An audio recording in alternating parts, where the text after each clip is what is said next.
Hi everyone!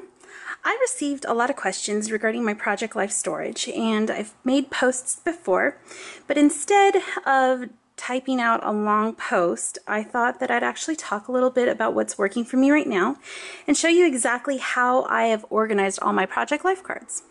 So when I realized that I needed something better than the boxes that the core kits and subscriptions came in, like this, I have a whole lot more than this, I went ahead and invested in the close to my heart medium organizers, and these actually hold 6 complete core kits with a little bit of room to spare.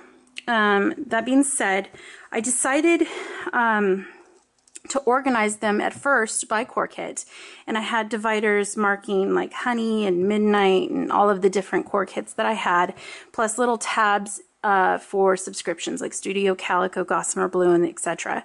But I found that that wasn't really working for me. I was spending a lot of time going through my cards trying to find particular colors and themes, and I was just spending a lot of time trying to find each card I was looking for in each particular core kit. So I decided to take on a big task of tearing that whole organizational system apart and separating it by color. And I debated on doing this for a really long time because the OCD part of me with my cards was like freaking out. But I promise you it is actually really better. So I took all of the 3x4 cards out first, and I started separating those into colors, or if it fit into a theme. And then if I had multiple cards like you get in the kits, I would separate those, like maybe a couple in orange, and then if it had blue in it, and a couple in blue. So that's how I did that. And then I would put them in each section. I went ahead and made a divider for each section, and then I did the exact same thing after that for the 4x6. The only exception to this is my monthly subscriptions, and I'll show you that in just a little bit. So to give you a little bit of a better idea, I went ahead and made these little dividers on my silhouette, and I'm not sure if you can see it quite well here. It's not focusing in, but the names of the colors, I went ahead and here we go, a little bit better.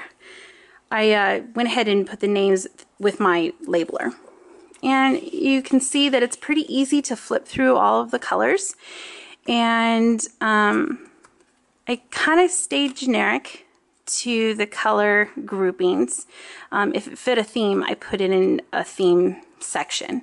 And this isn't just Becky Higgins Project Life cards, this is Kit Club cards, this is me and my big ideas, this is the 12x12 sheets that you cut apart, it's everything. So I have a little bit of everything in each section. I also have one that says Brights, which is kind of like a rainbow color, where it had several colors that just kind of didn't fit in one particular area. And then I had one that said Muted, and so I kind of put more of the muted tones in there. And so that is the first box. I went ahead and labeled the front with Roy G. Biv, and I also labeled the side because I store them in my IKEA cubes this way, so it was easy for me to see. So I actually have 2 of the cases for the 3x4. One's the main colors, this one's the neutrals and the themes. And I will go ahead and type out a list of the themes that I used below, but you can kind of see this is the blacks and the grays, the brown and the craft. I have some journaling prompt cards that are pretty specific to theme of journaling, like fill in the blanks kind of thing. And then I have speech bubbles. I have quote cards, which, you know, there's things like this. Obvious quote filler cards. I have day and month specific cards. I have numbered cards. With the day and month specific, I'm thinking about going in and making subdividers to separate months, but I just haven't gotten to that yet. Like I said, I have numbers, I have arrows, ampersands, just symbols in that one. I have ledger and lined cards, and then I have specialty cards, letterpress cards that I have, wood veneer cards that I've received.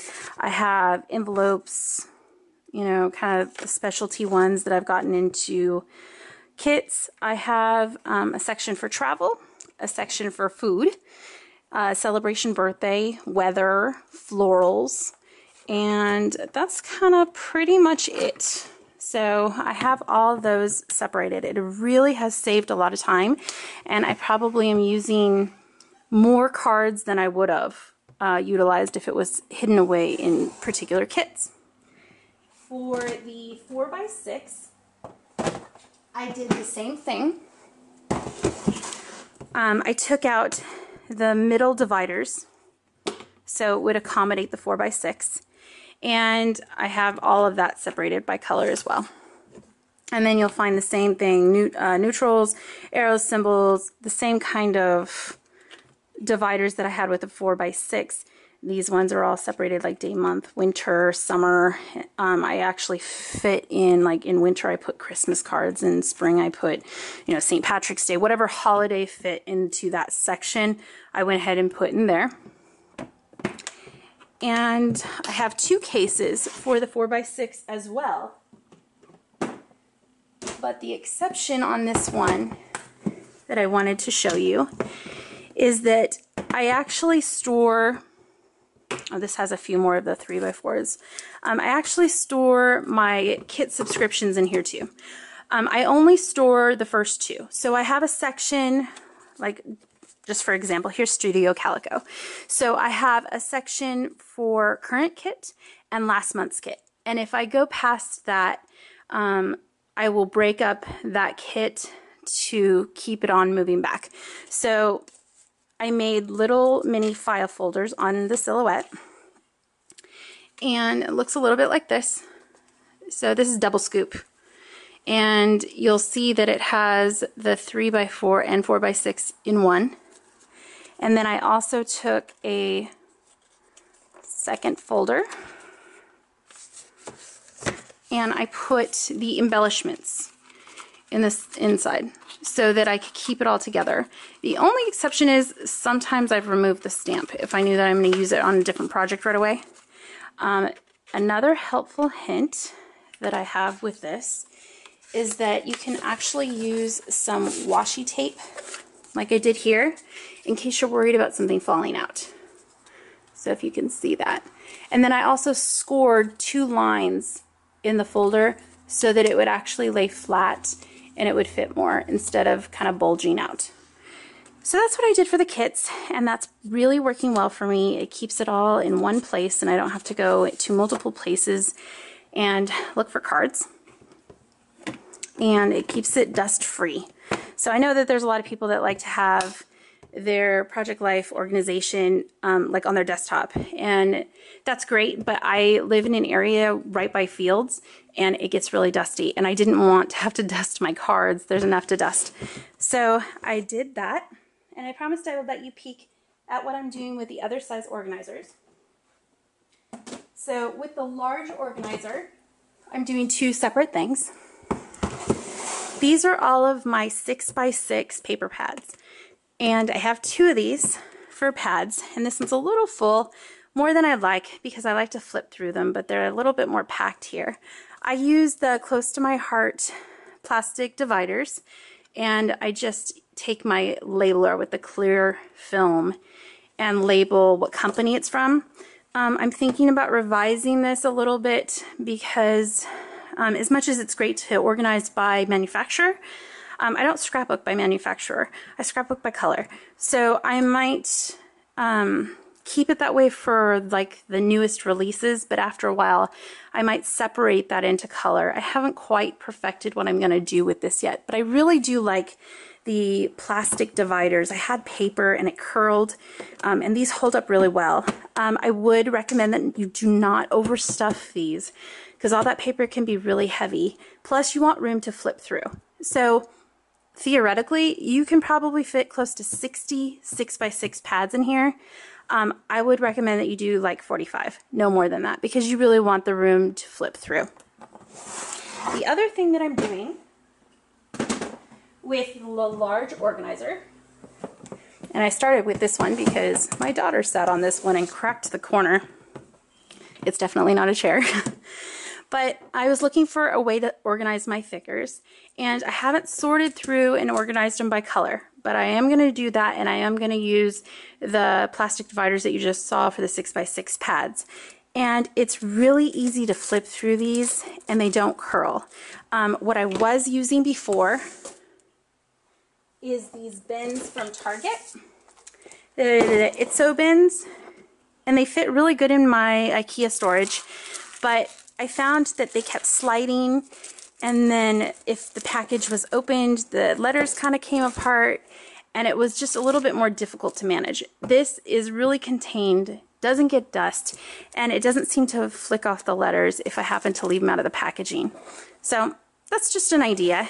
And then the last storage case that we have available is the small storage case.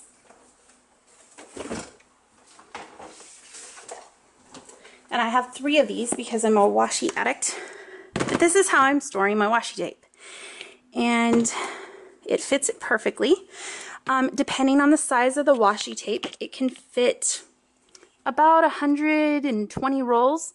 But if you have a lot of the wider tape, it might fit less. It really just depends on what you're putting in it. I have one for warm tones, one for cool tones, and one for neutrals and metallics.